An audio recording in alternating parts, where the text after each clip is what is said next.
Shida's left grabbed the front of her shirt in a tight hold, while her right balled into a fist, holding something similarly soft, though slightly sturdier, squeezed between its fingers. She inhaled briefly and let the air out briskly, clenching her eyes shut for only a moment as she fought down her nervousness. In all honesty, she was still extremely nervous, even as she let go of her shirt a moment later and smoothed it out with a few strokes of her hand to not look completely disheveled for the upcoming meeting.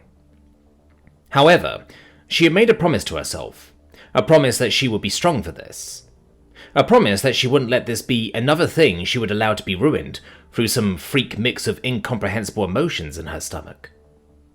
She wanted this to be on eye level. She wanted this to be honest.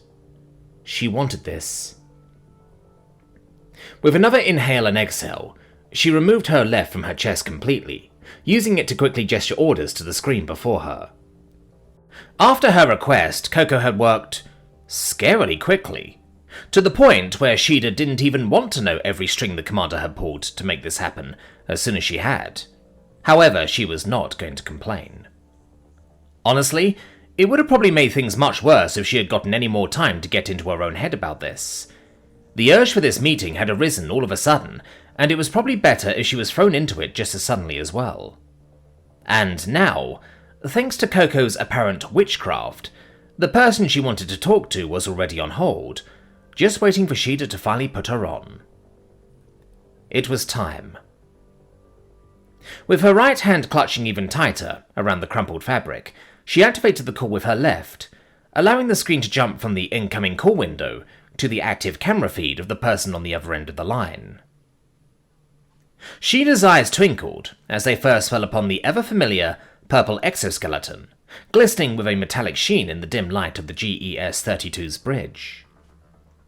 The feed's background was filled with movement, as all manner of people stood at their respective stations in the distance, working away at the many secrets that were the only source of light in the dark, rounded room.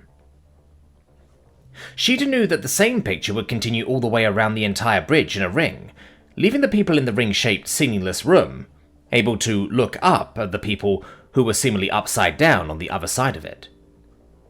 She remembered her own time toiling away in front of many of those screens. Though although all those memories flashed through her mind at an instant as the picture appeared on her screen, they didn't last more than a moment as both her eyes and mind quickly settled on the person that was actually right in front of the camera.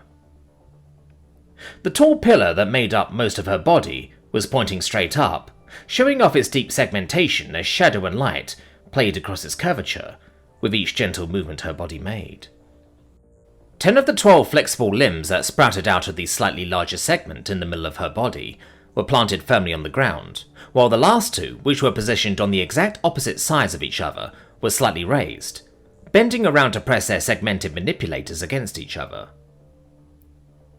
The 3 of her 4 green crystal-shaped compound eyes that Shida could see from the current angle were still and unmoving as always, and yet the feline still imagined that she could see a sort of anticipation hiding behind them.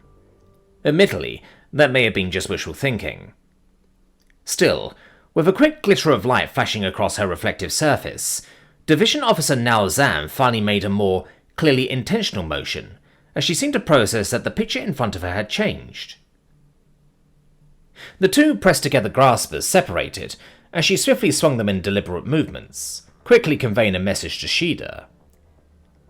"It is good to see you, Lieutenant Commander," the DO signed in a polite manner, before then tilting her stiff body forwards a slight bit to indicate her respect. Shida briefly felt her throat tightening, threatening to choke her up before she had even gotten her first words out.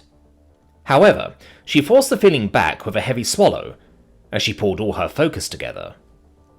That way, her voice was only slightly croaky as she opened her mouth to say, "Oh, technically, I am not a Lieutenant Commander right now, ma'am." Her tone was awkward, and she quickly cleared her throat as she realized how she sounded. As if it wasn't strange enough already to talk to Nao Zan while technically outranking her.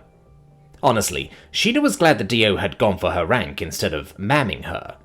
Of course, this had to happen at a time when she would have to admit That said, outranking was currently on hold. She briefly bit her lip to fight down another wave of awkwardness, while now Zam slowly lifted her body up straight again, so her stiff eyes could look at Sheeta more easily. "How come?" she asked quite quickly. To many, it would have seemed like not much had changed about her demeanour, since there really wasn't a lot to give it away. However, Sheeta knew the woman well enough to tell just from the way her arms moved that, had now Zam's eyes been able to narrow, they would have done just that in that moment. And the tingly feeling that crawled down Sheeta's back was immediate. Clearing her throat one more time, she spoke up again. "I have been, sort of, suspended from service," she admitted. There was a brief moment in which now Zam simply stood there, her limbs frozen in their movement for a second, as she processed what she heard. But it really did last only a second, as her limbs soon found their groove again. "Why am I not surprised?" they swiftly signed in smooth motions. And although her face could not show off any readable emotions, Sheeta could taste the sass in her question. However, it was a good-natured sass, without any sense of being malicious. Although her skin still tingled, Sheeta began to smile softly. "Was it the commander who reached out to me?" Now Zam half-asked, half-suspected, briefly switching up the legs she was using to sign in a smooth exchange. How the DO signed heavily depended on who she was talking to. If she didn't know someone well, she generally stuck to two legs, in order to not make following what she was saying unnecessarily confusing. But with Sheeta, he had always used whichever leg was comfortable at the time, while the feline was still serving under her. And it seemed like she still had not the slightest worries about Sheeta keeping up. "Are you a mind reader now?" Sheeta asked, with a slightly lightening mood. "No, but she sounded worried about you," now Zam replied directly. Sheeta nodded. Her tail began to swish behind her as she looked down for a moment. She began to say, but interrupted herself with a sigh, not quite sure how she even wanted to put it, and how much she actually wanted to tell. However, as she raised her eyes up to directly look at the screen once more, she couldn't help but cave entirely, as her gaze found one of those green diamonds. "I don't know what's going on with me," she said, in a slightly breathless voice, focusing on keeping it together as she spoke, and thus surrendering some of the control she had over her tone. "I just can't get myself under control. I've done a bunch of stupid things, and every time I tell myself I'm going to stop, it just happens again before I even notice it." She reached her hand up to rub over her eye, only to feel the soft feeling of fabric press against her face, as she had inadvertently used the hand she was still clutching the white ball of cloth in. Now Zam looked back at her for a long moment, observing how Sheeta looked down at what she held in her hand. White with yellow accents. It was the uniform the division officer herself had given to Sheeta during their last meeting. "I just don't know what happened," Sheeta said again, her face heating up as she looked at her old uniform. Her hand trembled slightly. Why had she wanted this? Letting Now Zam see her like this, and bringing the damn uniform with her. Surely this wasn't what Now Zam had in mind when she handed the thing to her. When she still wore this uniform, the galactic uniform, she hadn't been like this. She hadn't been this stupid. In the service of the galaxy, she had been held back for so long, running in place forever as she chased her ultimate goal, and it had made her so angry when she had first realized that. But maybe it had been right. Her gaze snapped up when she realized Now Zam was moving again, quickly focusing to not miss what the woman was saying. "I know what happened," Now Zam stated in swift signs. "You forgot." Sheeta's burning eyes blinked as she ran the slightly cooling fabric of the old uniform across her hot face. "Forgot?" she asked, with honest confusion. Her ears, which had sunken down during her moments of deep doubt, were rising ever so slightly as she stared back at her former superior. "Forgot what?" Once again, Now Zam quickly switched the legs she had lifted before she answered, tilting her body ever so slightly in the process. Somehow, despite Shida's very much non-explanation, now Zam had a clear, knowing aura about her, as she signed, "You were always like this, you know." Shida blinked again, confused by the statement. Now Zam was speaking with absolute confidence on the matter, even though she technically couldn't even really know what Shida had been referring to. Or could she? What do you mean?" she asked hesitantly, her tail picking up speed in its movement as confusion filled her even more. Now Zam lowered her body a bit in a movement that Shida knew was akin to a sigh for her species. "We had many problems with you," she explained, with smooth motions of her arms, always switching up which one she was using to convey her message without pause. "And many great successes. For a long time it was almost like there were two people under our command. One was a troublemaker, the other an amazingly bright girl that picked up and mastered things faster than nearly any of her peers. And for a long time we had no idea what differentiated the two. At first we had simply put it down to your moods." Shida nodded slowly, her ears twitching as she prepared to listen, even as her face still burned. "One day you would ignore orders, get into fights, hide away until only the captain could find you. At an instant you seemed to forget any training that we gave you, any rule there was to follow, seemingly without good reason." Now Zam elaborated further, and the light of the screen kept flashing across her exoskeleton as her movements got a little more extravagant with each word, indicating her rising passion as she went on. "Then, another day, we would introduce you to a new task, and you would master it in a snap. When I first handed you the piloting instructions to one of our small shuttles, you had them down by the next week. During that time, there were people disapproving of the idea that you would be allowed to fly anything at all. And I've seen them come at you, antagonize you, make all kinds of comments. I was sure we would have an incident on our hand, but you walked past them with the patience of the void, showed up on time, avoided conflicts and did your chores. And by the next week you stood before me with the instruction in hand, ready to answer any question I would throw at you, and all you asked was, 'Will I be allowed to fly soon?'" Now Zam shook her body slightly, almost as if she was still in disbelief. "Sometimes I really thought, who is that girl in front of me there?" she explained. "It didn't make sense to me for the longest time." Shida's lips shifted a bit as she looked at the fabric of the uniform that she was still half pressing against her face. She remembered all the things that now Zam was talking about, of course. However, she didn't really feel like what she was asking about applied to those. Sure, some of those times had also not been exactly smart, and shipman Rianorla had caused her to see red during her first days on the ship, but that was different. "So when did you figure it out?" she asked, still intrigued by now Zam's words. If it hadn't made sense for the longest time, that meant it did eventually, right? Now Zam briefly lifted one leg to rub over the identifier that was tied tightly around her body's apex. "About 28 uniform months after you started serving under me," she then stated, the movements of her sighing slowing down noticeably, indicating that she was getting a bit lost in thoughts and memories. "That day you were seemingly in troublemaker mode.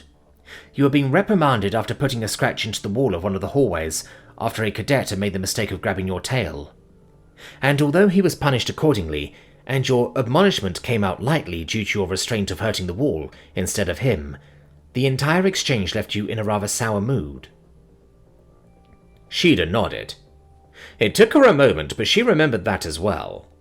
For all the warnings people got about the high-class Deathworlder predator on board, they somehow managed to always make the worst mistakes once they finally nutted up and did interact with her.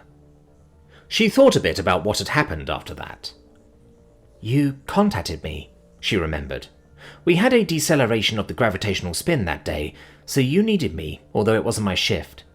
I was pissed, but I knew it was important." Now Zam indicated a nod with a slight shift of her body. "I was fully ready to have a fight with you in order to get you to work," the division officer admitted, a slight wave in her signing indicating a hint of humor to her words. "Since I wanted to have the best chance of actually getting you going, and didn't have the time or energy to make it a big argument, I tried to give you the task you were most unlikely to complain about." She'd also nodded, her face inadvertently pressing deeper into the fabric of the balled-up uniform.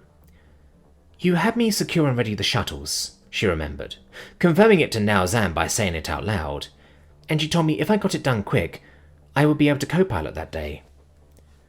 "Those shuttles were ready before the second room was secured," Now Zam stated. "I was in so much disbelief I had your work triple-checked to confirm it.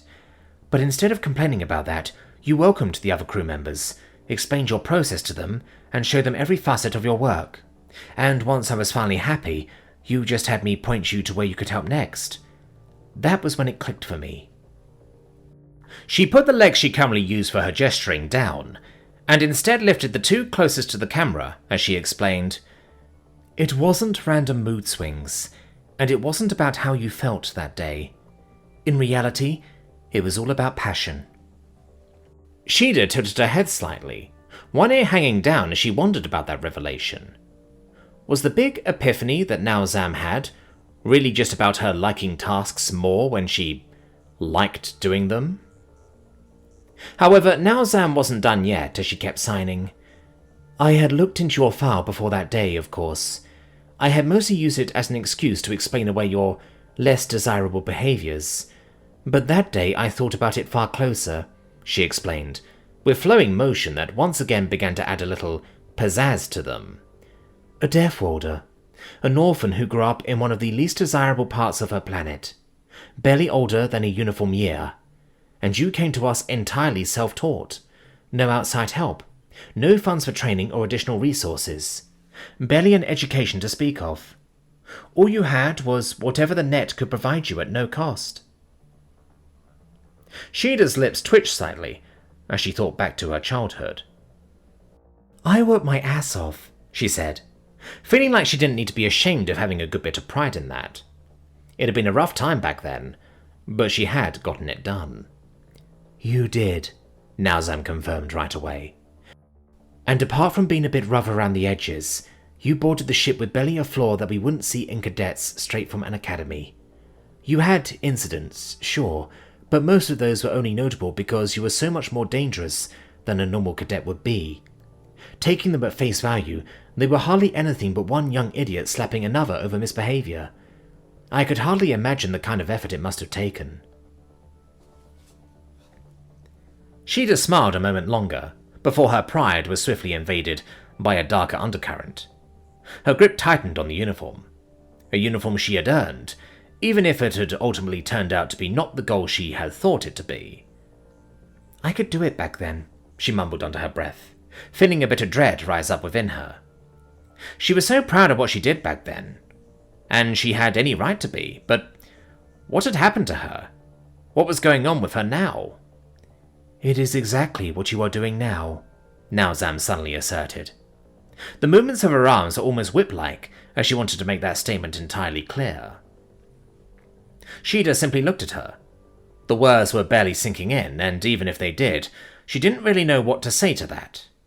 Because... no, it wasn't. She was messing up. Constantly. All that ability to take something and learn it from scratch with barely any guidance? What did that have to do with her just not getting herself under control now? "It's your passion," Now Zam stated, just as assured as before. "Your greatest asset and your worst flaw at the same time, at least in my eyes." She took a moment to shift her weight a bit, giving her the option to switch between more of her limbs, as she explained, "Once you are passionate about something, you get it done. It is deeply ingrained in you. Whether it is a gripe with someone you want to get out of the world, or a goal you want to reach, or simply a task you want to fulfill, as soon as your passion ignited, you were in a mode." Now Zam retold the realization she had about her protege further. "Whether you were following orders or not, being a model soldier or a troublemaker, it didn't depend on your mood. It was all about what you were burning for at the moment, and whether the orders you had were conducive to that goal or not. The stronger your passion, the more obvious that state you tended to enter was, and the only thing that pulled you out of it was finishing what you set your mind to, or finding something you burned even hotter for. Shida's face shifted a bit, and she was about to open her mouth to say something. However, "Do not look at me like that," Naozam suddenly ordered her, seeing right through Shida's skepticism. "I have watched over you for more than 45 uniform months, and although it took me 28 of those to realize, my observation held true ever since. I know that it probably came naturally to you, that you never noticed it as something that was actively happening, but from the outside, I was able to see it take effect over and over again." Shida exhaled the breath she had taken, her tail swinging in wide agitation now. For a moment, she still wanted to argue. However, she didn't know if that was sensible right now. With her fist clenching tighter one last time, she focused her gaze directly on Naozam, in a manner that would have gotten her reprimanded for predator staring in the past. "Then why now suddenly?" she asked, speaking quietly because she was holding herself back from screaming it out. She didn't want to scream at Naozam, only at the world, only at herself. It wasn't like this before. She looked down for a few seconds, simply staring at her feet while she tried to keep her composure. She didn't know how long she did it. All she knew was that, eventually, her gaze was caught by Naozam waving, seemingly to try and get her attention. "Shida?" Naozam sighed, once she finally lifted her gaze back to her old mentor. "Have you ever not been following your passion?" Shida could still hardly conceive of the question, much less think of an answer. She had been seeking answers for so long and she hadn't gotten anywhere. She simply waited for Naozam to keep speaking. "When you left us, you were following your passion," Naozam stated categorically, her arms now moving in a stiffer, almost slightly robotic manner. "When you went with that man, you were following your passion. When you supported the AI, when you defended the cyborg, when you fought for and stood with those you love. Of course your passion was never in your way. You were never going against it, and no greater passion of yours could ever be an obstacle." Naozam then pointed directly at Shida. It was simultaneously an addressing, and a clear sign to really listen up. "Shida, what have you achieved in the short time since you left us?" she asked, in an almost confrontational manner. Shida looked down, feeling shame creeping up on her. "Not a lot," she admitted half loud, expecting disappointment. However, Naozam simply waved the statement off. "I didn't ask how much. I asked what." She reinforced her question. "You are not the one grading your performance. I have done so for ages. Tell me, what have you accomplished?" Shida swallowed. "I joined the human military," she mumbled. Another swipe from Naozam's arm bisected the statement. "Just like that." Her old mentor signed in a way a teacher would ask you to show your work in a math problem. Shida shifted her weight, suddenly finding herself brought back to... Shida shifted her weight, suddenly finding herself brought back to her days as a petty officer. "No, I had to learn their English language first and pass the test for that, and also the military jargon," she clarified. "And what did you learn since you joined?" Naozam immediately questioned further. Shida exhaled through her teeth. "I had to train in the way they synchronize their troops. I also had shooting training with their weapons, and I learned how to fly their ships," she explained further. "You look different as well," Naozam mentioned. Shida glanced down at herself, the way that her clothes were adhering to her body. "I guess I put on some muscle since I returned to super heavy gravity," she admitted with a bit of a shrug. "The scars on your face?" Naozam prodded. "A fight against some soldiers on Dunama," Shida clarified, reaching her hand up to rub over them. "What's on your arm?" Naozam pried even more. Shida's eye shot down to her forearm, where 5 lines were spread right across her skin that didn't match with her natural stripes. She swallowed once more. "It's a human thing," she stated, deciding to stand her ground on the decision, no matter what Naozam may think. "They're the scars I gave James. I had them painted on my skin out of solidarity. permanently. Now Zam didn't seem at all surprised by that. You permanently altered your body? She asked. However, somehow the question didn't seem accusatory, but inquisitive instead. Sheeda mulled her lips left to right. I suppose my views on some things have changed, she answered. By now she realized she was saying a whole lot of things. Then again, a whole lot of time had passed. Anything else? Now Zam bored deeper one last time.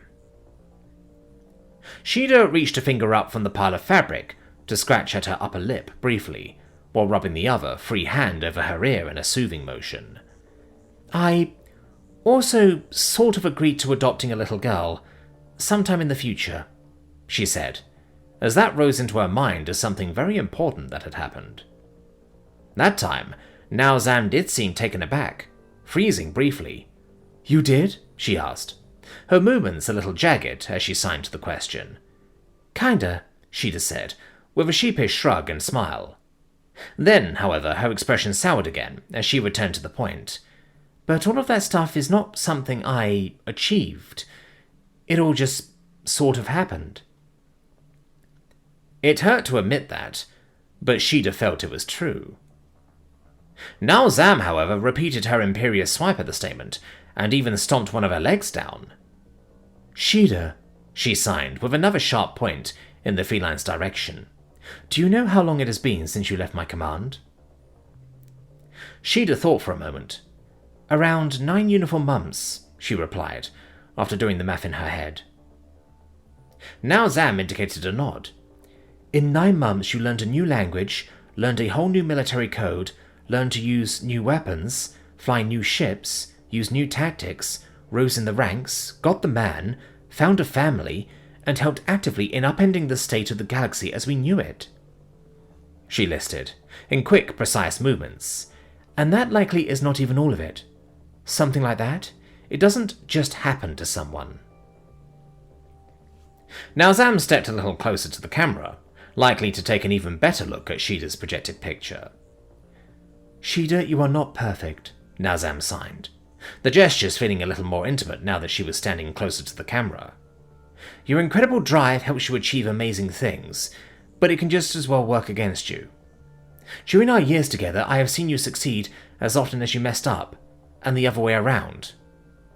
And I'm sorry, I cannot fix your problems for you.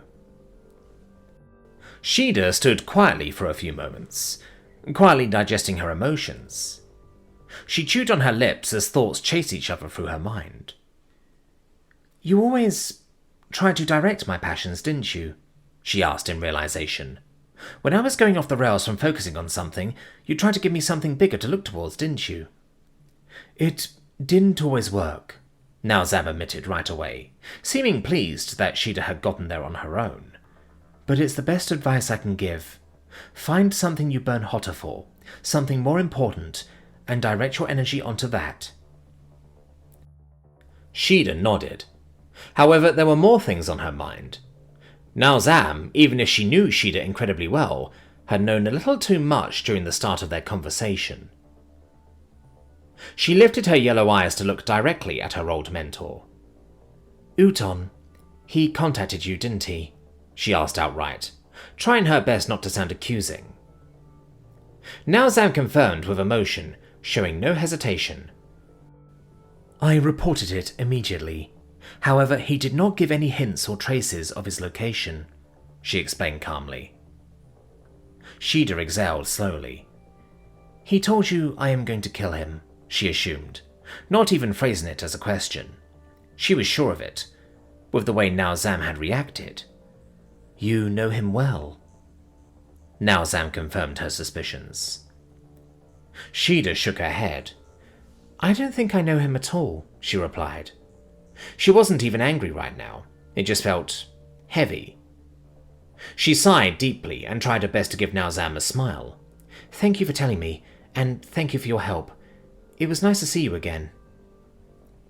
Now Zam gave a confirming gesture. Then she paused briefly. Sheeda, she signed quickly, seemingly afraid that Sheeda would hang up. Yes, Sheeda replied, tilting her head while keeping her emotions about the captain down. Once this is all over, if it is possible, I would like to meet with you. Naozam signed, in short, simplified sentences.